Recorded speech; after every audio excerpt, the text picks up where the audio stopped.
حسان کو کچھ کہنے کے لیے لب کھولتا دیکھ کر ہی وہ جلدی سے کہتی وہاں سے چلی گئی۔ فی الحال وہ کسی کے فلرٹ کو برداشت کرنے کے موڈ میں نہیں تھی۔ اسے جاتا دیکھ کر حسان منہ کھولے رہ گیا۔ مطلب کہ کوئی عزت ہی نہیں تھی اس کی۔ اس نے دکھ سے سوچا اور قدم سٹیج کی جانب بڑھا دیا۔ آشان، نتاشا، مجھے تم دونوں سے ایک بہت ضروری بات کرنی ہے، سیم نے ان کے پاس پہنچتے ہوئے کہا اور انہیں اپنے ساتھ چلنے کا اشارہ کیا۔ نادیہ آپو، ہم ابھی آتے ہیں، آپ بیٹھیں یہاں۔ نتاشا نے نادیہ آپو کو تھام کر کرسی کے پاس بٹھاتے ہوئے کہا تو وہ مسکرا کر سر اس بات میں ہلا گئی۔ ٹھیک ہے، تم دونوں جاؤ، ویسے بھی حسان یہیں آ رہا ہے۔ نادیہ آپو نے سامنے کی جانب اشارہ کرتے ہوئے کہا جہاں سے حسان مسکراتا ہوا انہی کی جانب آ رہا تھا۔ حسان کو آتا دیکھ کر آشان اور نتاشا زیم کے ساتھ چل پڑے۔ قدرے خاموش کونے میں جا کر زیم رک گیا۔ حیات وہاں پہلے سے موجود پریشانی سے زیم کا انتظار کر رہی تھی۔ کیا ہوا زیم، آپ نے مجھے یہاں پر کیوں بلایا؟ کچھ بتائے تو۔ نتاشا، تم مجھے بتاؤ کیا ہوا ہے؟ وہ زیم کا ہاتھ تھامے پریشانی سے استفسار کرنے لگی، لیکن اسے خاموش پا کر وہ نتاشا کی جانب متوجہ ہوئی جو خود سب سے لاعلم تھی۔ ابتسام نکاح کرنا چاہتا ہے۔ آخر زیم نے منہ کھول ہی دیا، لیکن وہ دونوں عجیب نظروں سے دیکھنے لگے جیسے اس نے کوئی انوکھی بات کہہ دی ہو۔ کیا ہوا، تم تینوں مجھے ایسے کیوں دیکھ رہے ہو؟ زیم نے اس کی نظروں سے تنگ آ کر جھنجھلاتے ہوئے پوچھا۔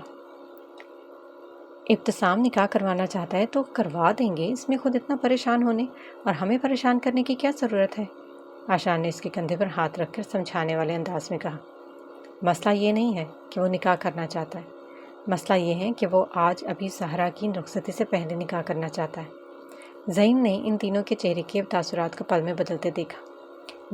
تینوں کے چہرے پر شوق اور حیرت نمایاں تھی۔ کس سے نکاح کرنا چاہتا ہے وہ؟ حیات نے زیم کے ہاتھ پر گرفت مضبوط کرتے دھیمی آواز میں پوچھا۔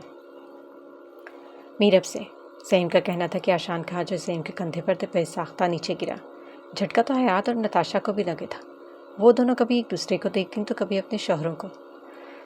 اف، خدایا، ایسی اولادیں میری ہی قسمت میں کیوں لکھی تھیں؟ وہ دونوں سر تھامے یک زبان بولی تو اس سنجیدہ ماحول میں بھی آشان کو ہنسی آ گئی، جس نے اپنا رخ موڑ کر ضبط کیا۔ اور آپ اس کے کہنے پر اس کا نکاح کروانے چل پڑے؟